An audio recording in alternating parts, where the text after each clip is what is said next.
Memasuki puncak musim hujan di bulan Desember, bencana terjadi di sejumlah daerah di tanah air. Apa penyebab bencana yang terjadi lebih besar dibanding tahun-tahun sebelumnya? Apakah faktor alih fungsi lahan turut memperparah kondisi alam? Saksikan dalam Siaga.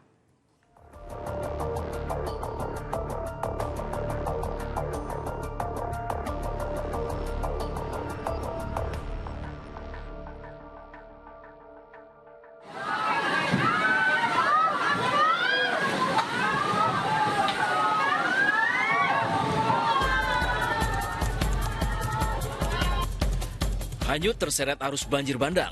Kondisi inilah yang terlihat di kawasan Puncak Kalong, dekat SD Negeri Sindangsari, Kecamatan Sagaranten, Kabupaten Sukabumi, Jawa Barat. 4 mobil yang tengah diparkir di tepi jalan tiba-tiba terseret luapan air Sungai Cikaso. Di lokasi yang tidak terlalu jauh, sebuah mobil juga hanyut terbawa arus banjir.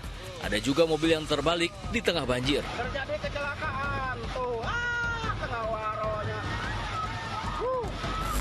Kecamatan Sagaranten dan Pelabuhan Ratu merupakan 2 wilayah yang terdampak parah banjir bandang.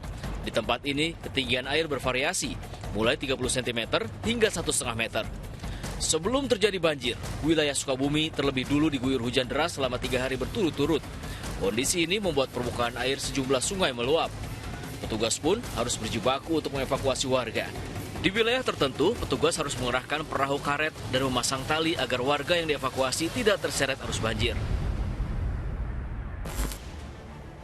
Selain Sungai Cikaso, banjir juga dikarenakan luapan air Sungai Cibening. Akibatnya jalan penghubung antara wilayah Nyalindung dan Purbaya terputus. Pengendara sepeda motor memilih bertahan karena khawatir terseret arus banjir. Namun ada juga yang nekat melintas dengan cara meminta bantuan warga menggotong sepeda motor.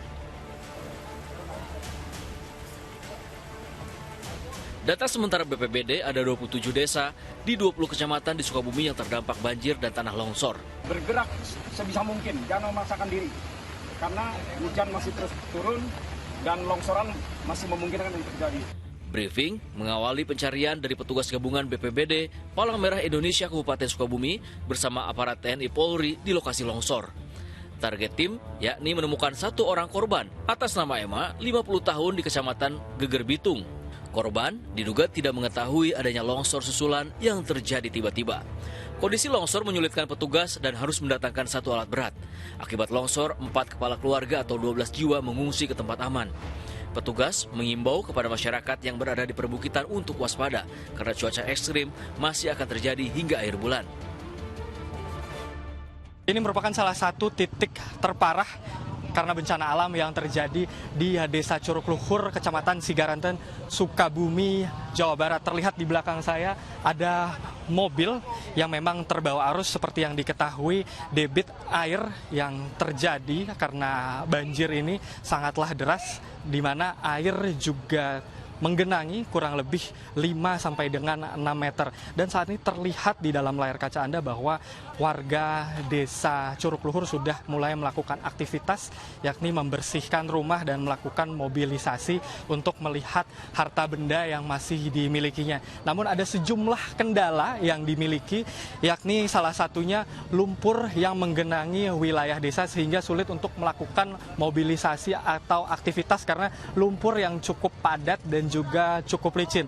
Selain itu, kami tadi sempat berbincang dengan salah satu warga yang menyatakan bahwa masyarakat sekitar belum mendapatkan bantuan apapun dari pemerintah dan mengharapkan adanya bantuan yang segera datang. Namun adanya kendala karena memang untuk datang ke desa Curug Luhur di Kecamatan Sagaranten ini tertutup aksesnya akibat banjir sehingga ada beberapa tanah longsor sehingga akses atau mobilisasi tertahan.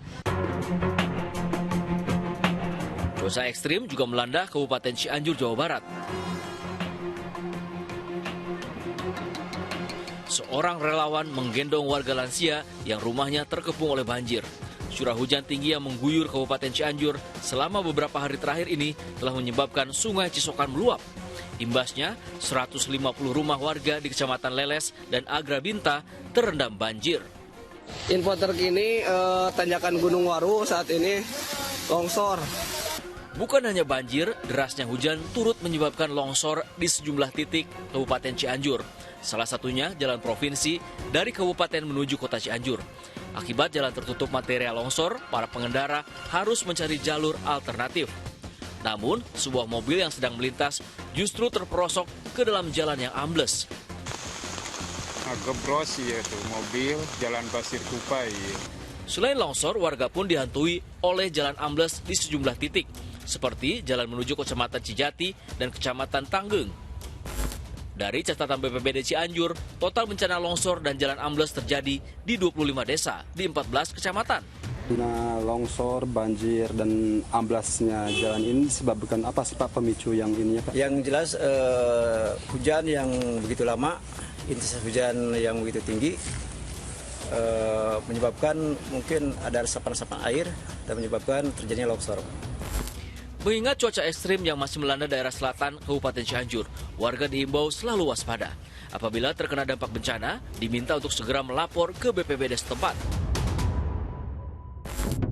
Curah hujan tinggi di wilayah Kabupaten Pandeglang, Banten juga menyebabkan Sungai Cilemer meluap. Anggota Badan Penanggulangan Bencana Daerah Kabupaten Pandeglang memberikan bantuan makanan kepada warga terdampak banjir di Kampung Tajur, Desa Idaman, Kecamatan Patia, Kabupaten Pandeglang. Selain disebabkan hujan deras, banjir yang melanda Kampung Tajur, Desa Idaman, Kecamatan Patia juga merupakan dampak dari meluapnya Sungai Cilemer. Kampung Tajur, Desa Idaman, Kecamatan Patia merupakan satu dari sejumlah permukiman di sepanjang bantaran Sungai Cilemer yang dilanda banjir. Meski demikian, warga Kampung Tajur, Desa Idaman, Kecamatan Patia belum ada yang mengungsi dan masih bertahan di rumah mereka yang kebanjiran. Terdapat 410 kepala keluarga terdampak banjir luapan Sungai Cilemer dengan ketinggian banjir mencapai 120 cm. Badan Meteorologi, Klimatologi, dan Geofisika Wilayah 2 memprediksi wilayah Provinsi Banten pada bulan Desember curah hujan meningkat. Peralihan musim yang saat ini memasuki musim hujan menjadi salah satu faktor curah hujan di wilayah Provinsi Banten meningkat. Berdasarkan dari prediksi 10 hari ke depan, maka potensi curah hujan yang perlu diwaspadai dengan kategori waspada sampai dengan awas, yaitu meliputi wilayah Kabupaten Serang, Kabupaten Lebak, dan Kabupaten Pandeglang. BMKG mengimbau warga agar lebih berhati-hati serta menghindari tempat beresiko bencana banjir, longsor, dan angin kencang.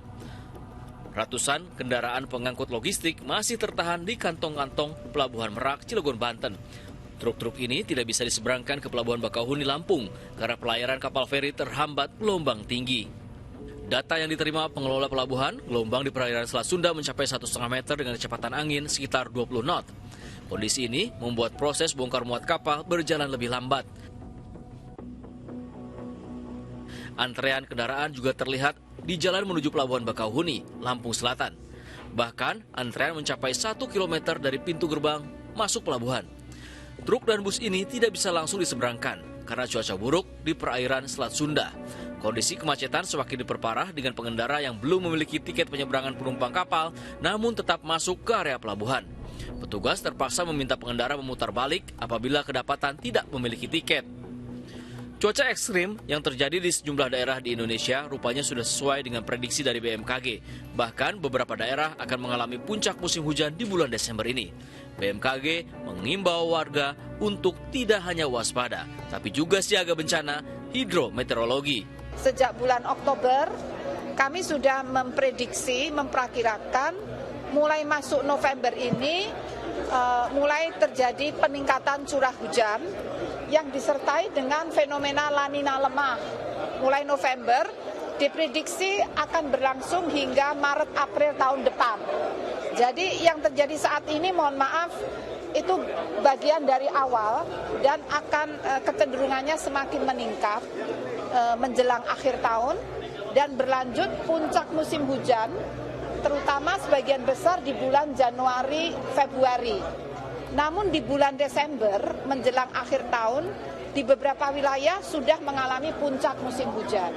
Poinnya adalah kita tetap terus, bahkan tidak hanya waspada, tapi siaga bencana hidrometeorologi akibat dari peningkatan intensitas curah hujan, dari intensitas sedang hingga lebat, bahkan bisa sampai sangat lebat atau ekstrim.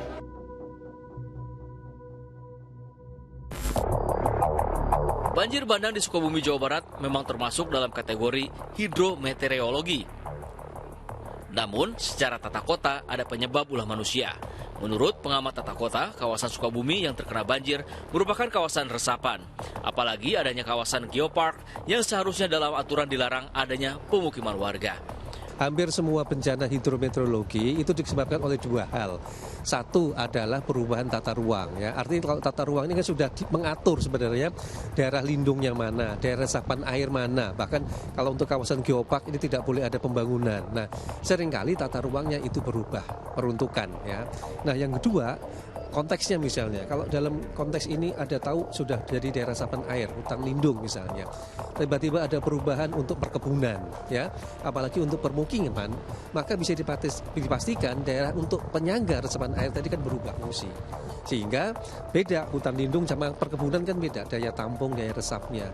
Maka mau terjadi bencana tinggal menunggu waktu. Fenomena alam tidak akan terjadi jika fungsi lahan tidak diubah, sehingga perlu adanya langkah yang dilakukan oleh pemerintah setempat dengan melakukan relokasi warga. Relokasi diperlukan dengan tujuan untuk menyelamatkan warga sekitar dan juga sebagai salah satu pencegahan agar bencana tidak menelan korban. Kalau ada pemukiman yang berada di daerah hutan lindung atau berada di daerah yang tidak boleh ada pemukiman, maka tugas pemerintah adalah merelokasi. Tujuannya ada dua. Satu, memitigasi bencana, mencegah terjadinya bencana longsor sama banjir tadi. Yang kedua yang tidak kalah penting justru adalah menyelamatkan nyawa warga tersebut. Ya.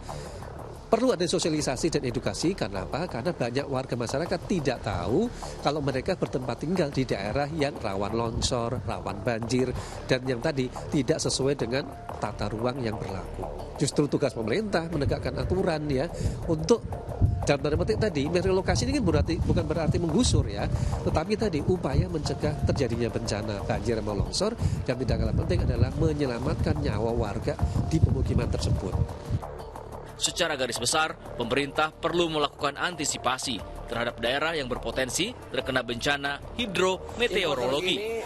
Pertama, lakukan sosialisasi terhadap warga sekitar akan potensi bencana alam di kawasannya. Kedua, menegakkan hukum terhadap pengalihan fungsi lahan serta relokasi warga. Siklus alam terjadi tidak pernah berubah, namun bahaya fenomena alam terjadi karena ulah manusia itu sendiri. BMKG memprediksi cuaca ekstrim akan terus terjadi hingga akhir Desember 2024. Masyarakat dihimbau untuk lebih berhati-hati dan jangan pergi ke daerah rawan bencana. Terlebih menjelang libur Natal dan juga Tahun Baru, hindarilah daerah rawan bencana. Putu Bagus dan Ahmad Hilman.